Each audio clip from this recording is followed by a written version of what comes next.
ஸல்லல்லாஹு அலைஹி வஸல்லம் சொன்னார்கள், மல்லம் யுஹாஃபிது அலைஹா, எவர் தொழுகையை பேணி பாதுகாக்கவில்லையோ, லம் யகுன் லஹு நூருன், நாளை கியாமத்தில் அவருக்காக எந்த ஒரு ஒளியும் இருக்காது.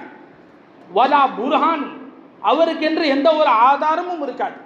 வலா நஜாத்துன், அவருக்கு எந்த வெற்றியும் இருக்காது. யாருக்கு?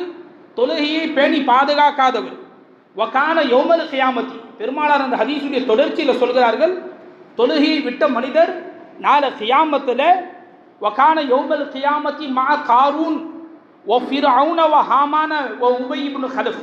பெருமானார் ஸல்லல்லாஹு அலைஹி வஸல்லம் சொல்கிறார்கள், அந்த மனிதர் நாளை கியாமத்தில் ஹாமானோடு, ஃபிர்அவுனோடு, காரூனோடு, உபை இப்னு கலஃபோடு இருப்பார் என்பதாக ரசூலுல்லாஹி ஸல்லல்லாஹு அலைஹி வஸல்லம் சொல்கிறார்கள்.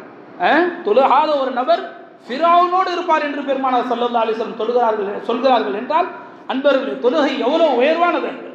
நாம் எதுவரை அல்லாஹ்வுக்கு முன்னால் கை கட்டி நின்றோமோ, இந்த முழு துன்யாவை அல்லாஹ் தஆலா நமக்கு முன்னால் கை கட்ட செய்தான். சஹாபாக்கள் அப்படி நின்றார்கள் என்பர்கள். சஹாபாக்கள் தலை போற இடங்கள்ல, ஜிஹாதுகள்ல ஒரு வக்து தொழுகை சஹாபாக்கள் கலா செய்ததில்லை. எவ்வளோ பெரும் பெரும் போர்கள் நடந்து கொண்டே இருக்கும். போர் நடந்து கொண்டே இருக்கும் பொழுது தொழுகைக்கான நேரம் வந்துவிட்டால் சஹாபாக்கள்ல ஒரு குரூப் முன்னாடி போய் எதிரிகளை டிஃபென்ஸ் பண்ணிட்டே இருப்பாங்க. அவங்களோட தற்காப்பு யுத்தம் செய்து கொண்டே இருப்பார்கள். சஹாபாக்கள்ல இன்னொரு குரூப் பின்னாடி நின்று இமாம் ஜமாத்தோடு அந்த தொழுகையை நிறைவேற்றி கொண்டு இருப்பார்கள். இதை பார்த்து ஆச்சரியப்படாத எதிரிகள் அல்ல. அன்னைக்கு துனியாவில் யார் இவர்கள்?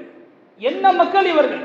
அம்புகளும் கத்திகளும் பாயக்கூடிய இடத்தில், தலை போகக்கூடிய இடத்தில் இவர்கள் யாருக்கு தலை வணங்குகிறார்கள் என்று சஹாபாக்களுடைய இந்த நிலையை பார்த்து ஈமானை ஏற்றுக்கொண்ட காஃபிர்கள் ஆயிரக்கணக்கான நபர்கள். என்ன நண்பர்கள்? சஹாபாக்கள் தலை போகக்கூடிய இடங்களில் அல்லாஹ்வை வணங்கினார்கள்.